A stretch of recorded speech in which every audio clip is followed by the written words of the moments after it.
You know, some roads are just roads. They're just pavement that gets you from point A to point B.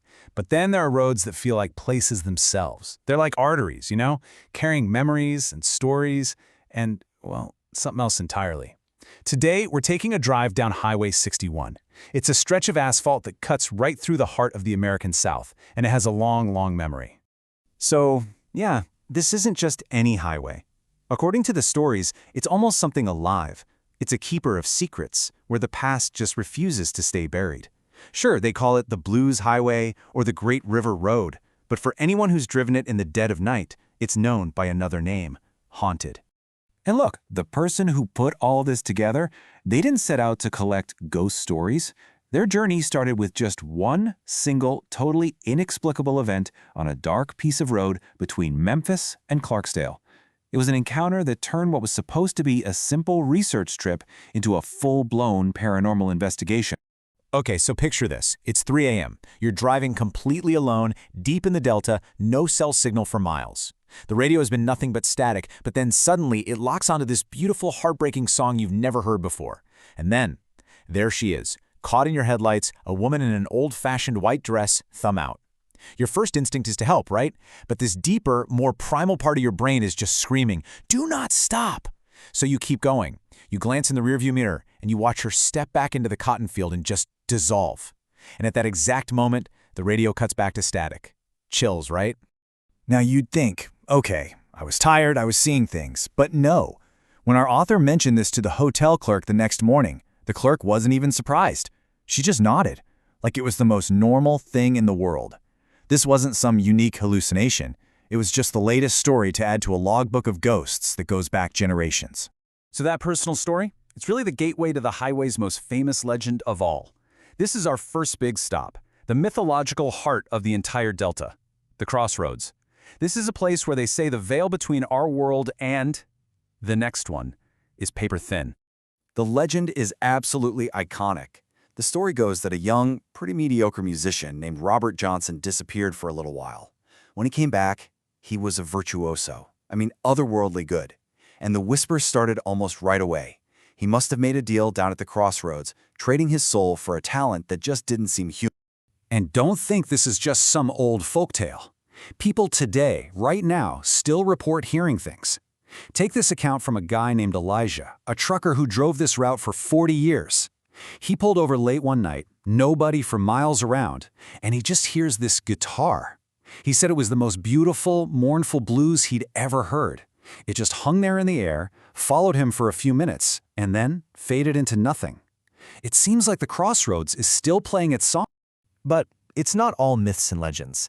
Some of the hauntings on Highway 61, well, they come from a much darker, much more real place.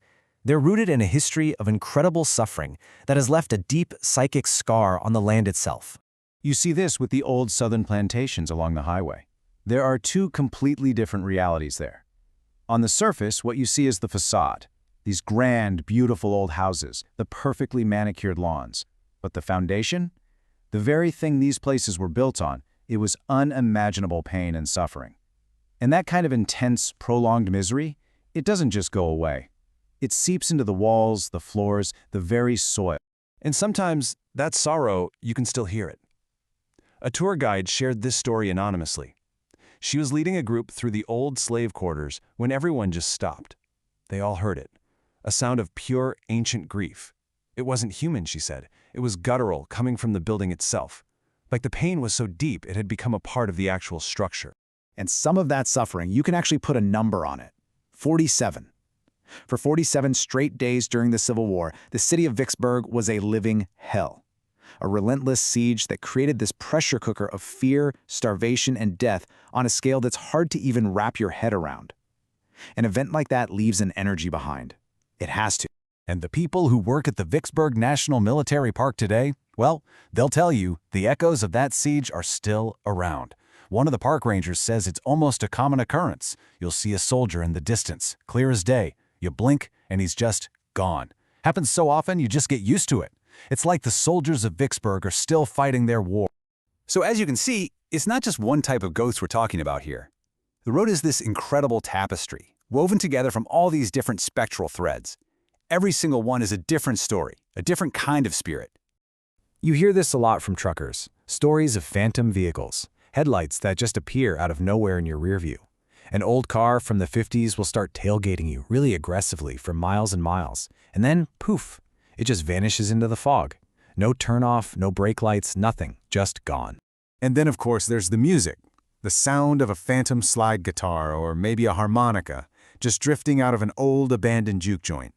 The blues was born in this part of the world, and it feels like the souls who played it poured so much of themselves into that music that it's just still playing. And it's not just the road, you know. The Mississippi River runs right alongside it, almost like a watery graveyard. River pilots tell these stories of hearing a woman's sad lullaby carried across the water. Then they'll see it, a pale, dripping face appearing in the fog for just a second before it disappears. A ghost from some long-forgotten steamboat wreck. I mean, the list just goes on and on. You've got the deep voodoo traditions pulsing up from New Orleans, restless souls who checked into old motels and just never checked out, the unquiet spirits still marching on the civil rights trail.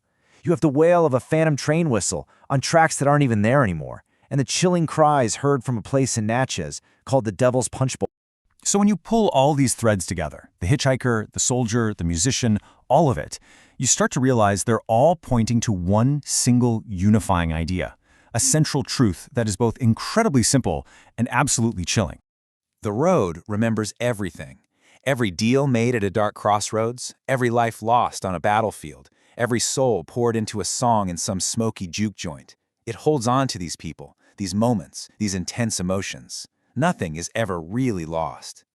So in the end, the question isn't really, do you believe in ghosts? The real question is, are you willing to listen to the stories the past is trying to tell us? Because out on Highway 61, history isn't dead and buried. It's riding right there in the passenger seat. It's right behind you in the rearview mirror. The road remembers it all. The only real question left is, are you listening?